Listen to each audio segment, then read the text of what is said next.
Good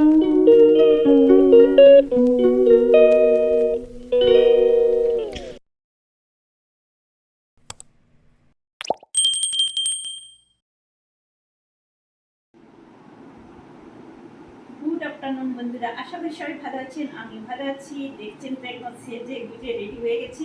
তো যাবো আজকে আমরা একটা বিয়ে বাড়িতে। তো বিয়ে বাড়িতে যাওয়ার জন্য আজকে বউ ভাতের অনুষ্ঠান, তো সেই জন্য আমরা রেডি হয়ে গেছি। আর গ্রামের দিকে অনুষ্ঠান, তো এই জন্য রাত্রি হয়েছে। এখন তো ঝড় বৃষ্টির সময়, কালবৈশাখী সিজন, সেই জন্য রাত্রি দিনের বেলায় অনুষ্ঠানটা হচ্ছে। তো আমরা রেডি হয়ে গেছি।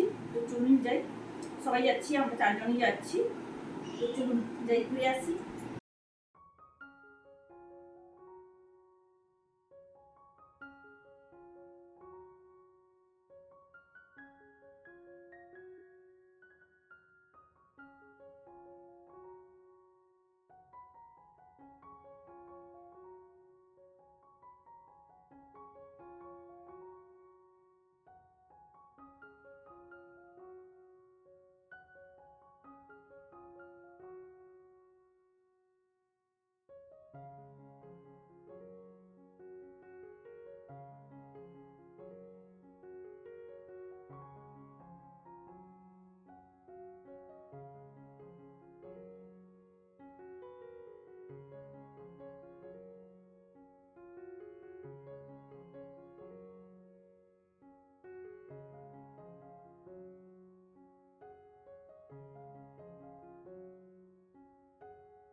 তো আমরা গ্রামের রাস্তায় ঢুকে পড়েছি। দেখুন চারদিকে ফাঁকা মাঠ। এখন তো ধান কাটা হয়ে গেছে, এখন চারিদিকে শুধু ফাঁকা আর ফাঁকা।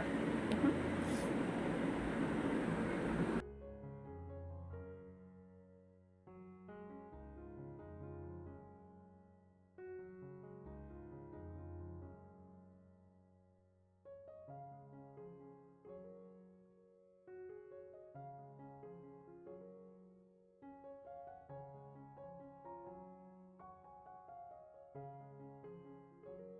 তো যেই গ্রামে আমাদের বিয়ে বাড়ির নেমন্তন্ন, সেই গ্রামে তো ঢুকে পড়েছি। রাস্তার অবস্থা এত বাজে কী আর বলবো।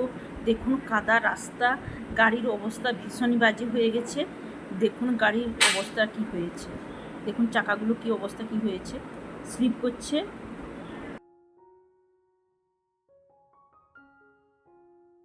তাকিয়ে দেখুন রাস্তাটার অবস্থা কি বিভৎস। গাড়ি তো স্লিপ করছে, মানে ভীষণ খারাপ অবস্থা।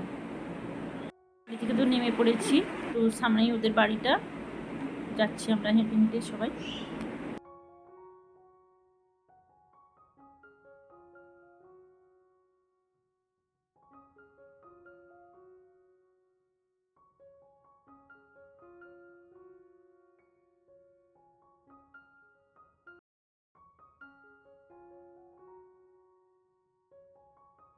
নতুন বউর কাছে আমরা পৌঁছে গেছি, ওকে গিফট দিয়ে দিলাম। তারপর দাঁড়িয়ে একটু ফটোশ্যুট করে নিলাম সবাই মিলে।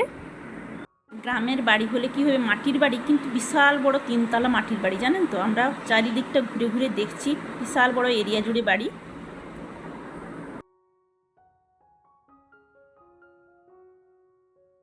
তো এই বাড়িটা আমার হাজব্যান্ডের বন্ধুর বাড়ি। তো আমরা পুরো এরিয়াটা ঘুরে ঘুরে দেখছি, আর ওদের বাড়ির বৌদি ঘুরিয়ে আমাদের সবাই পুরো বাড়িটা ঘুরিয়ে ঘুরিয়ে দেখাচ্ছেন।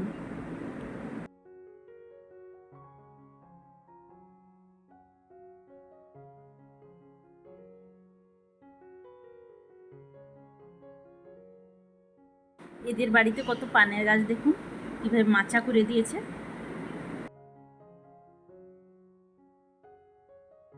তো বাইকটা তো ঘুরে দেখানো হয়ে গেল আপনাদের। তো এখন বাড়ির ভেতরে ঢুকেছি। দেখুন মাঝখানে উঠোন, চারদিকটাও ঘরের ভেতরে প্রত্যেকটা রুম ঘুরিয়ে ঘুরিয়ে বৌদি আমাদের দেখাচ্ছেন। আমরা ছাদেও উঠেছি। তো দেখুন এখানে প্রত্যেকটা রুম তো ঘুরে ঘুরে দেখছি, কত ধান দেখছেন, ছাদের উপরেই ধান। আর দেখুন মাটির সিঁড়ি দিয়ে উঠেছি, কিন্তু এটা কাঠের সিঁড়ি। নামার সময় আমরা কাঠের সিঁড়ি দিয়ে নামলাম।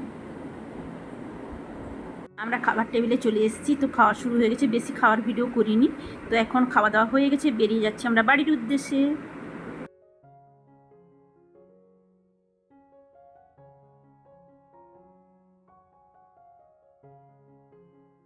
তো এই বাড়ি ফিরলাম, এখন ড্রেস চেঞ্জ করি।